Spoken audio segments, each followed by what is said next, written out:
নমস্কার বন্ধুরা, সবাই কেমন আছেন? আশা করছি সবাই খুব ভালো আছেন। আজকের recipe veg fried rice. Veg fried rice বানাতে আমি নিয়েছি গাজর, ক্যাপসিকাম, মটরশুঁটি আর বিনস। এবার কড়াইতে সাদা তেল দিয়ে আর 1 চামচ ফুল ঘি নিয়ে ভালো করে গরম করে নিয়ে এর মধ্যে সমস্ত কেটে রাখা সবজিগুলো ফ্রাই করে নেব। প্রথমে দেবো গাজর। গাজরটা দেখেছেন কত ছোট করে কেটে নিয়েছি আমি। ঠিক এরকমভাবে গাজরটা কাটলে খুব তাড়াতাড়ি সিদ্ধ হয়ে যাবে।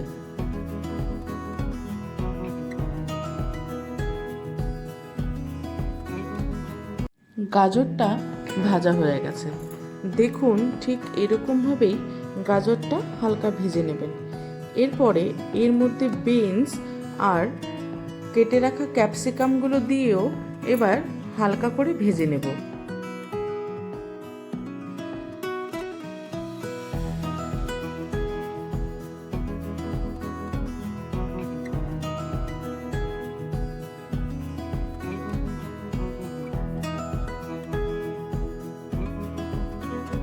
দেখুন সবজিগুলো কত সুন্দর ভাজা ভাজা হয়ে গেছে।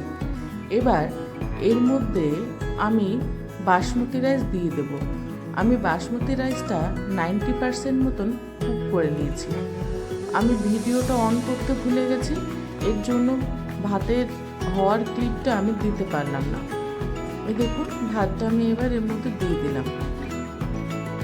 এবার এই ভাতের মধ্যে 1 চামচ মতন ব্ল্যাক পেপার বা গোলমরিচের গুঁড়ো আর 1 চামচ ডার্ক সয়া সস দিয়ে দেব।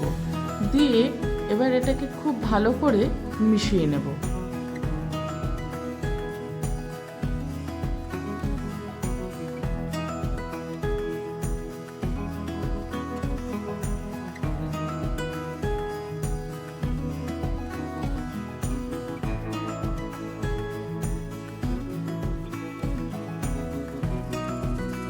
দেখুন লুকসটা কত সুন্দর এসেছে, মনে হচ্ছে না রেস্টুরেন্টের ভেজ ফ্রাইড রাইস।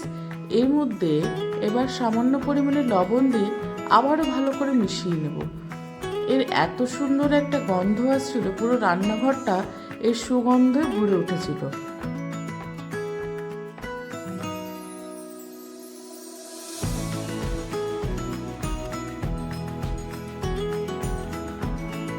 এবার এর মধ্যে দিয়ে দেব গ্রিন পিস বা মটরশুঁটি। মটরশুঁটি দেওয়ার পর দেখতে কতটা সুন্দর লাগছে, দেখুন আর কত কালারফুল লাগছে।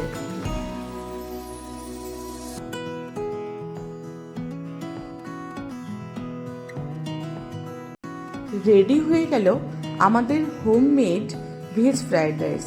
দেখতেও যেরকম সুন্দর, খেতেও কিন্তু সেরকম সুন্দর হয়েছিল।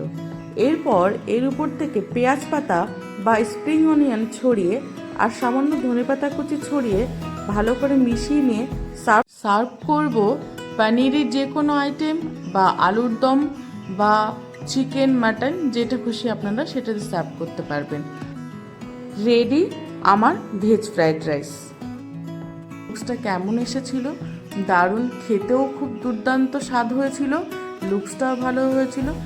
আমি কিন্তু আমার সমস্ত ভিডিওটায় আপনাদের স্টেপ বাই স্টেপ বলার চেষ্টা করি ও বোঝানোর চেষ্টা করি, আর খুব সহজভাবে রেসিপিগুলো রেখে দিই, যাতে আপনারা সবাই খুব সহজেই রেসিপিগুলো বুঝতে পারেন। দেখে নিন আমার রেসিপিটার ফাইনাল লুক। দেখুন কতটা ডেলিশিয়াস লাগছে। আমার রান্না যদি আপনাদের ভালো লেগে থাকে অবশ্যই লাইক, কমেন্ট অ্যান্ড সাবস্ক্রাইব করে পাশে থাকবেন। দেখা হবে পরবর্তী ভিডিওতে। নমস্কার।